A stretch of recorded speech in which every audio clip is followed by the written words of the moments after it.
Et si on parlait de sport, la chronique.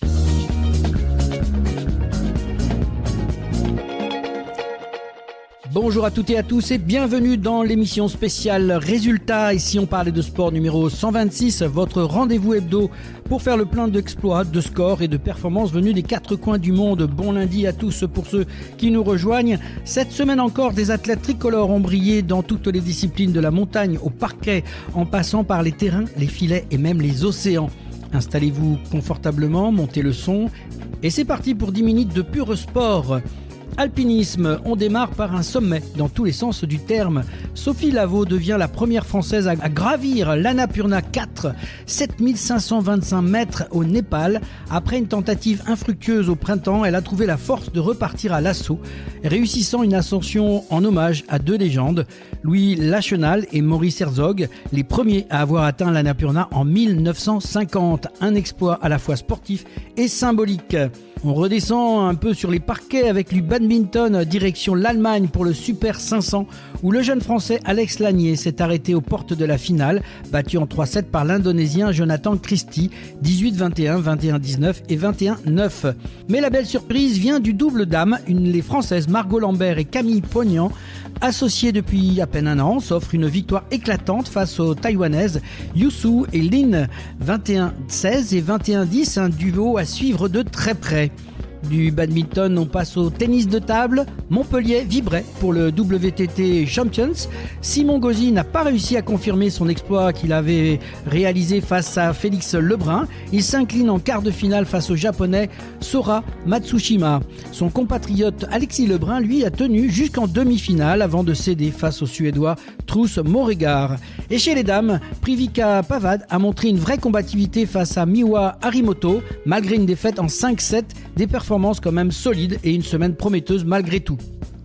Et en tennis, ambiance Grand Chelem à Paris pour le Rolex Paris Masters 1000. Le grand vainqueur, c'est Jannik Sinner. L'Italien s'impose face au Canadien Félix Auger aliassime 6-4, 7-6 et devient à nouveau numéro 1 mondial. Précision, sang-froid et puissance, Sinner confirme qu'il est bien le grand patron.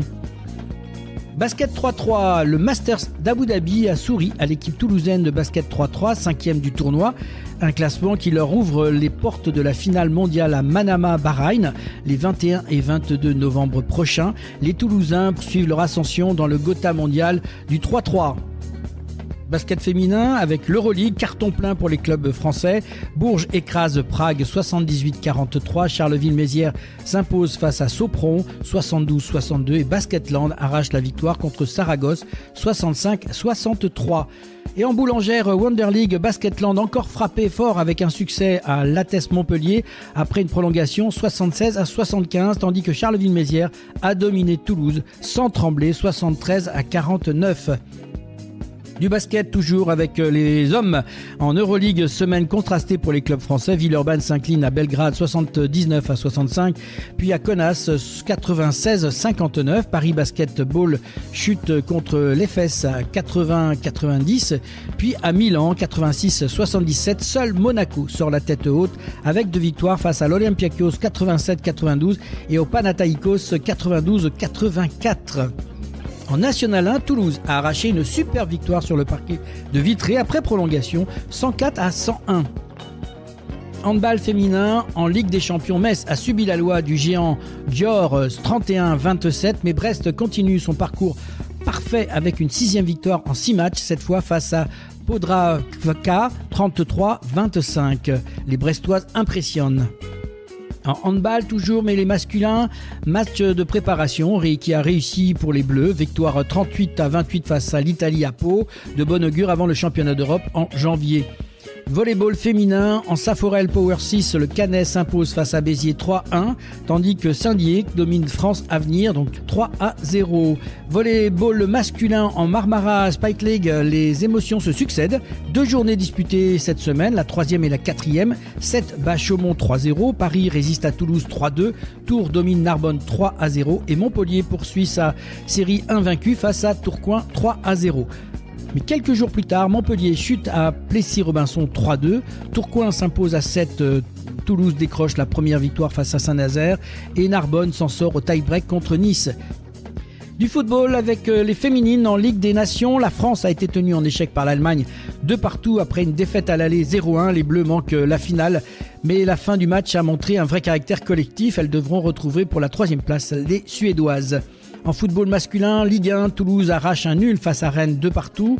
En Ligue 2, 2 journées de championnat cette semaine, la 12e et 13e. Dans la 12e, Montpellier a fait match nul à Clermont 1 partout et Rodez a dominé Annecy 2-1. Et dans la 3e, Montpellier a dominé Rodez 2-0. Les points comptent et les classements se resserrent. Hockey sur glace, en D2, les Belugas de Toulouse-Blagnac ont livré un match fou face à Annecy. Score final 5-6 après prolongation, malgré une égalisation arrachée en toute fin de match du spectacle jusqu'à la dernière minute. On passe au rugby féminin avec en élite 1, Toulouse est allé chercher la victoire à Grenoble 33-22. Montpellier gagne à Bobigny 15-10, tandis que Blagnac subit la loi de Romagna 36-3, un championnat déjà très disputé chez les femmes. En rugby masculin, en top 14, Clermont décroche sa première victoire à l'extérieur à Montpellier 9-7. Toulouse l'emporte face au Stade français 29-17. Bordeaux-Bègles s'impose à Castres 28-26. Et Bayonne écrase Montauban 49-7. En Pro D2, Colomiers s'impose avec autorité à Béziers 43-22, tandis que Carcassonne et Biarritz se quittent sur un nul 23 partout. Voile, enfin, la direction le large. Sur la Transat Café l'Or, les 37 équipages de classe 40 ont repris la mer samedi depuis la Corogne après une escale forcée par une violente dépression cap sur Fort-de-France. Et avant de refermer cette page sportive, nous tenions à rendre un hommage particulier au doyen des champions olympiques français, Charles Coste, qui nous a quittés à l'âge de 101 ans. Champion olympique en 1948 à Londres en poursuite par équipe, il avait ému la France entière en tendant la flamme à Marie-Josée Pérec et Teddy Riner lors de la cérémonie d'ouverture des Jeux olympiques de Paris 2024. Devenu en janvier dernier le doyen mondial des champions olympiques, Charles Coste restera à jamais un symbole d'élégance, d'humilité et de passion du sport. Merci champion. Voilà pour ce tour d'horizon sportif de la semaine, des sommets de l'Himalaya aux filets de badminton, des parquets aux vagues de l'Atlantique, les performances françaises continuent d'inspirer et de faire vibrer les passionnés. C'était votre chronique spéciale résultat des Si on parlait de sport, le rendez-vous où chaque discipline a sa place, chaque performance son écho.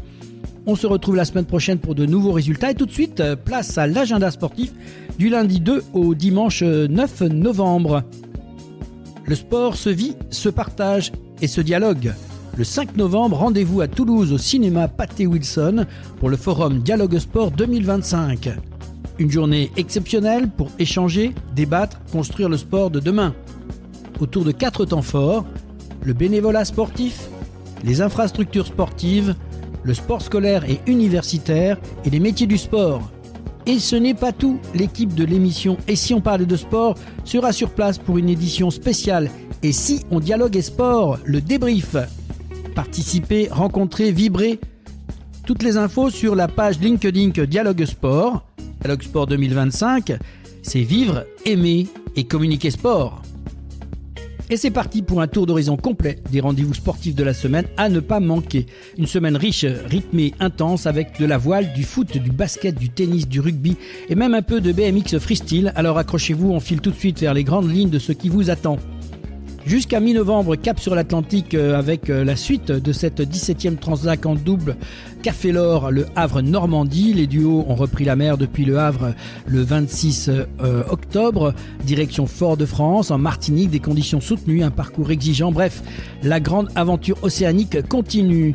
Et jusqu'au 9 novembre, en tennis, la planète tennis garde les yeux rivés sur Riaz avec le Final Masters WTA qui réunit les meilleures joueuses du monde. Et dans la foulée, du 2 au 8 novembre, les circuits s'enchaînent. Côté messieurs, ATP 250 d'Athènes et de Metz. Côté dames, WTA 250 à Chennai, Hong Kong et Zhejiang. Autant dire que les raquettes chauffent aux quatre coins du globe. Mardi 4 novembre, basket, volley et foot vont animer la soirée. Basket homme en National 1, Toulouse reçoit le Pôle France pour la 10e journée. En Coupe de France de volley, les Spacers de Toulouse se déplacent à Paris. Et en Ligue des champions de football, deux gros rendez-vous. Le Bodo Glimt contre Monaco et Paris Saint-Germain qui affrontent le Bayern de Munich. Côté féminin, en Euroleague de basket, 5e journée, Galatasaray rencontre Charleville-Mézières et Bourges affronte Gdynia. Les tangos, les Flammes Carolo vont devoir cravacher. Et toute la semaine du 4 au 8 novembre, cap sur Riyad pour les championnats du monde de BMX freestyle, figure, vitesse et adrénaline garantie. Et du 4 au 9 novembre, direction l'Allemagne pour le WTT champion Frankfurt. Et du 4 au 9 novembre, direction l'Allemagne pour le WTT champion Francfort 2025 en tennis de table avec l'élite mondiale de la raquette. Mercredi 5 novembre, la Ligue des Champions continue. Marseille accueille l'Atalanta Bergame pour un choc décisif dans la course aux 8e de finale. Jeudi 6 novembre, ce sera du lourd. En volley, Marmara Spike League, 5e journée, Toulouse reçoit Tourcoing. En Pro D2 de rugby, Grenoble affronte Béziers. En Euroleague de basket, triple affiche. Fenerbahçe contre l'Asveld, Maccabi et Tel Aviv contre Monaco et Paris contre le Bayern de Munich. Et pendant ce temps, place au moteur du 6 au 9 novembre, le rallye du Japon, dernière ligne droite du championnat du monde. Et du 6 au 18 novembre, les meilleurs tireurs du monde seront au Caire pour les championnats du monde de carabine et de pistolet. Vendredi 7 novembre, cap sur les pelouses et les parquets. Football en Ligue 2, Montpellier affronte Annecy et Grenoble-Rodez. Rugby en Pro D2, Colomiers contre Aix-en-Provence et Dax face à Carcassonne. Et en National 1 de basket, Toulouse se déplace à Lorient. Et du 7 au 9 novembre, les meilleurs trampolinistes du monde seront à Pamplune, en Espagne, pour les championnats du monde de trampoline. Samedi 8 novembre, place au gros rendez-vous du week-end. En football féminin, 7e journée d'Arkema Premier League, Montpellier contre Lyon. En rugby, test match entre la France et l'Afrique du Sud, la revanche du dernier mondial. Côté basket féminin, 6e journée de la Boulangère Wonder League, Angers affronte Toulouse et Charnay rencontre l'Athès Montpellier. En handball féminin, National 1, les Félines de Toulouse reçoivent Montpellier pendant que Narbonne affronte Saint-Étienne.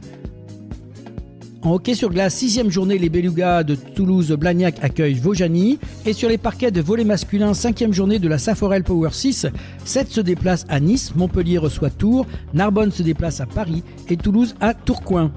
Et tout le week-end du 8 au 9 novembre, place au sport mécanique avec la Formule 1 et le Grand Prix de Sao Paulo au Brésil et le MotoGP avec le Grand Prix du Portugal.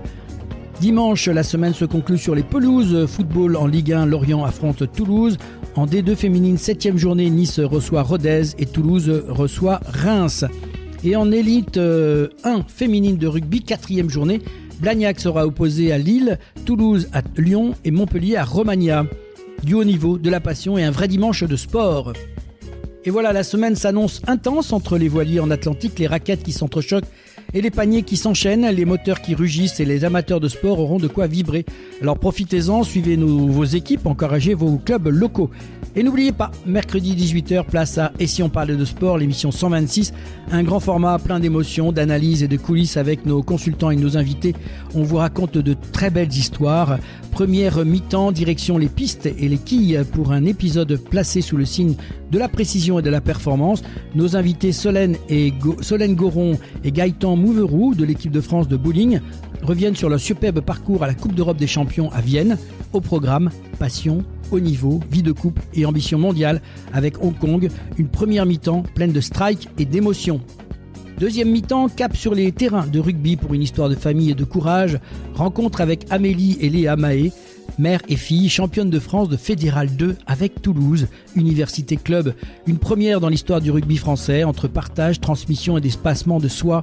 Elle nous livre un témoignage aussi fort qu'inspirant. C'était votre rendez-vous du lundi, spécial résultat de l'émission 126 signée Et si on parlait de sport.